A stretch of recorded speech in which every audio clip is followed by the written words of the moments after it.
Welcome back to another video. Um, Tonight we are diving into some of Reddit's scary haunted stories that are genuinely terrifying, the kind that keeps you up all night. If you're new here, make sure to hit the subscribe button. I'd really appreciate that. Now get comfortable, let's get into it. My strange encounter at the Great Wolf Lodge at night. Hello everyone! My family and I had a weird night at the Great Wolf Lodge and wanted to check if anyone else had similar encounter at this place. We've stayed here 3 times before with no problems ever, but this was the first time anything like this has ever happened before. We stayed at the Great Wolf Lodge and had a suite room. It has 2 conjoining rooms with 2 doors where you can lock the room from either side. The kids stayed in the kids-style room with kids' bunk beds, and we stayed on the non-kids side room. We kept the doors open for both sides, and I made sure the doors for both rooms were fully locked, including the lock where you can't fully open the door from outside. At midnight, my son, 6 years old, ran into our room half awake next to our bed and was crying half asleep sitting up right next to us. I asked him if he had a bad dream, and he said no. I really saw something scary in the room. It was a big kid with a dark shadow walking around. I ran right past him to get here. I knew I checked the room before we went to sleep and figured it was his imagination, and we went back to sleep. Then 3 a.m., my wife sat up frantically looking around and I asked, "What's the matter?" She said someone yelled, "Mom!" You honestly didn't hear that? I told her no, I didn't. Then she asked me to go check on our daughter. I got to the kids' bunk bed den in the next room and found her out of bed, bundled up in the corner, hyperventilating and full of tears. I swooped her up and she started saying, "Be careful, Dad, he's still in here." I ran her back to our room and laid her on our bed with my wife and started searching the whole place. I turned all the lights on and checked literally everywhere, and there was no one. The doors were untouched, locks still in place, and windows unable to open. Honestly, I was feeling the walls and mirror looking for hidden doors. I asked my daughter what she saw, and she said she was laying on the top bunk and thought at first it was me walking towards their bunk bed, but as I got closer, she realized it wasn't me. She said this person was taller and skinnier than me. It also had smooth white skin and a neck longer than a normal person. Its skin was paper white, smooth, and looked naked, but wasn't naked. It didn't appear to have much facial features. I asked if maybe it was a blanket, and she said no. Its skin was smooth without wrinkles, and it walked straight up to me, and I covered myself. Then I watched it walk towards the door where your room is. I came down the bunk when it walked away and peeked out the den window, but saw it still walking towards your room. So I hid in the corner you found me, and I tried to stay quiet so it wouldn't hear me because I thought it would kill me. But I started panicking and couldn't breathe good trying to be quiet. I was thinking of running out the front door into the hallway. My wife asked our daughter if she was trying to be quiet, then why did she yell "Mom?" Our daughter said no, I never said anything because I didn't want it to hear me and kill me. I didn't even hear our daughter say anything besides her hyperventilating as I got close to the bunk beds. I told my daughter to not mention what she had saw to our son even after he tells us what he saw when he wakes up. I know he would be spooked if he found out his sister had a similar encounter a few hours after him. Both of our kids consistently sleep in their own room since they were little and have never ran into our room in the middle of the night unless our son had a rare bathroom accident. At this point, we figured the kids' room was sketchy, so we kept them with us, then closed and locked our room from that room. It took an hour for my wife to fall back asleep. I was honestly spooked by this whole thing, so I left the hallway light on and figured I'd just keep watch and stay awake till daylight. After she fell back asleep, the closet light I left on turned off. Wouldn't let me turn it on, so I turned the bathroom light on. A little later, I heard loud knocking on the conjoining room door I had locked. I honestly got goosebumps and tried to convince myself it was coming from the front door, but knew it was from the conjoining door. I debated whether to ignore it or check. I felt vulnerable laying down without checking, so I went and checked, and there was nothing, just an empty room, luckily still with the lights on. Half an hour later, my wife, still asleep, started freaking out in her sleep. She appeared to be having a night terror, which she has had before, 1 to 2 times per year in past. I woke her up and she was frantic. She stood up and said she dreamt she woke up from a dream in the same bed.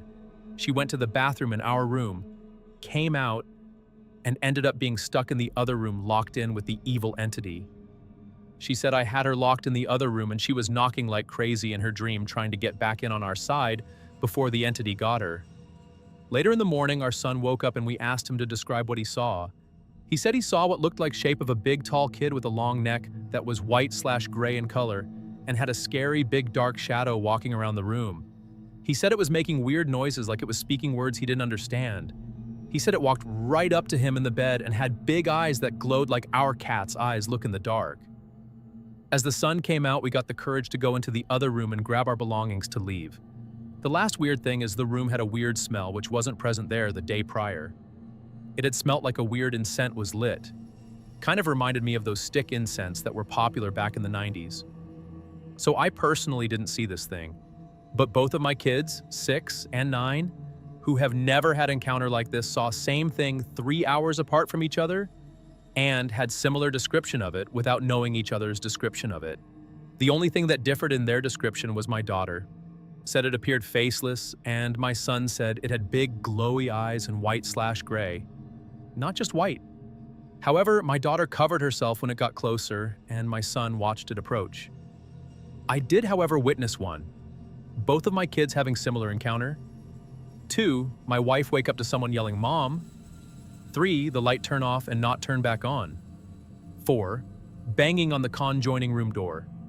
5, my wife have a night terror where she was locked in the other room banging on the door 30 minutes after I heard banging on the door.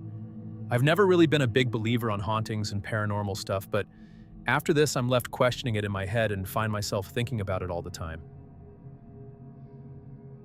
I worked 32 years as a midwife. This is the horrifying thing I ever experienced. Ever since I was a little girl, I wanted to be a midwife. There was something magical about being there when new life came into the world. I loved everything about it. Not even the night shifts, rude patients, or distant fathers could ruin it for me. But everything changed the night a heavily pregnant woman walked into our delivery room. She had no ID and wore a worn tracksuit. She said her name was Greta. I still don't know if that was her real name. She looked pale and underfed, with bloodshot eyes. Her cervix was already 5 centimeters dilated, so Emma, our doctor on duty, decided to admit her. Her vitals were normal. Over the next few hours, labor progressed and we induced delivery. Everything seemed fine at first. Then Greta's body seized up. Her eyes rolled back and thick veins bulged across her belly.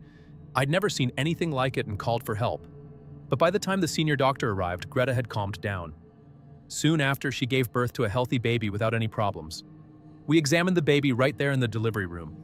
Then I went to the nurse's station to log everything in our system. When I came back, Greta and her baby were gone. We told the hospital administration, but since Greta seemed stable and the baby appeared fine, they did nothing. My warnings that something might be wrong were ignored. The hospital was already overwhelmed. They didn't need more problems. A week later, Greta came back. Same time of night, same clothes. And she was pregnant again. At first, I thought someone was playing a joke on me, but when I asked my coworkers about it, they acted like they had no idea what I was talking about. "She was here last week," I said. "You must have sent her home because she wasn't ready yet." "Well, now she definitely is." "Hook her up to the monitor," Emma said.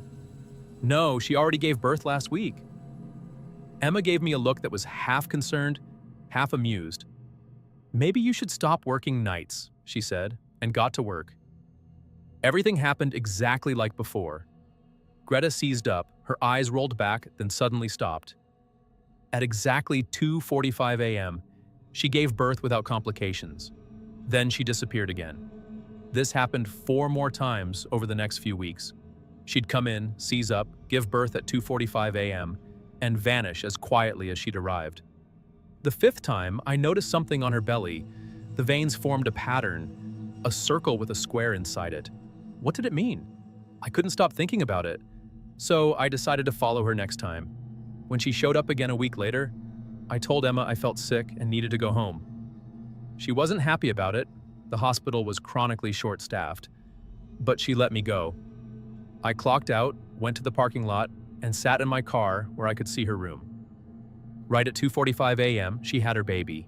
Through the window, I watched my coworkers examine the newborn, then leave the room.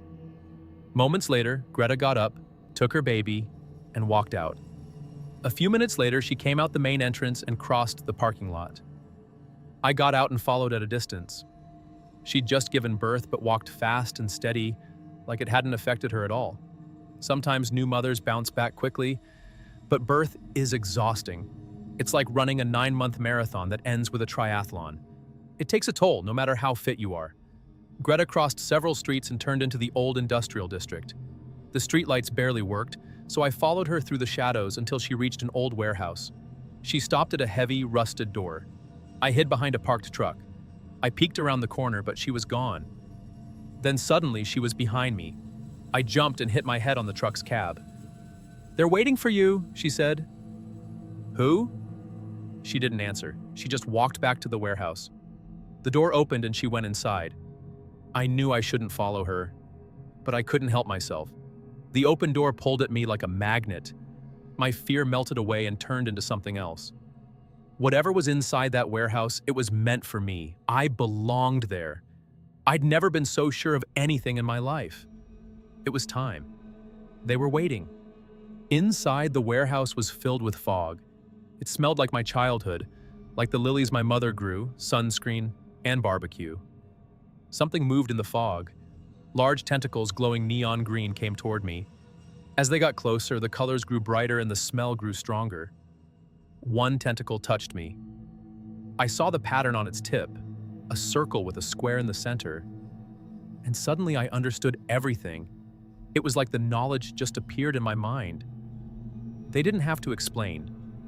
The information was simply there, like something I'd always known but forgotten. They came to our planet, not to attack us, but to hide. They're being hunted. Their species is being wiped out. Only a few survive. Those survivors fled to Earth. Here, they want to start over, but hidden inside human bodies. They're disguising their DNA as human because humans are protected. Unlike most species in the galaxy, humans can't be touched. Earth can't be invaded. Destroying humanity would throw the entire galactic system out of balance. So they found a way to use that protection for themselves. And I'm part of it. I always have been. Suddenly, everything went white. Blinding light. My head throbbed. I tried to scream, but nothing came out. The pain spread through my whole body. For a moment, I felt like I was breaking apart, like a crab thrown into boiling water. When the light faded, I was standing in a hallway. I recognized it.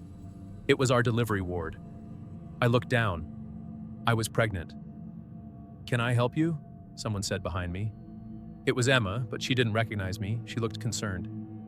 "Come with me." She touched my arm gently and led me into an exam room. "What's your name?" I didn't answer right away. Then I said, "Greta."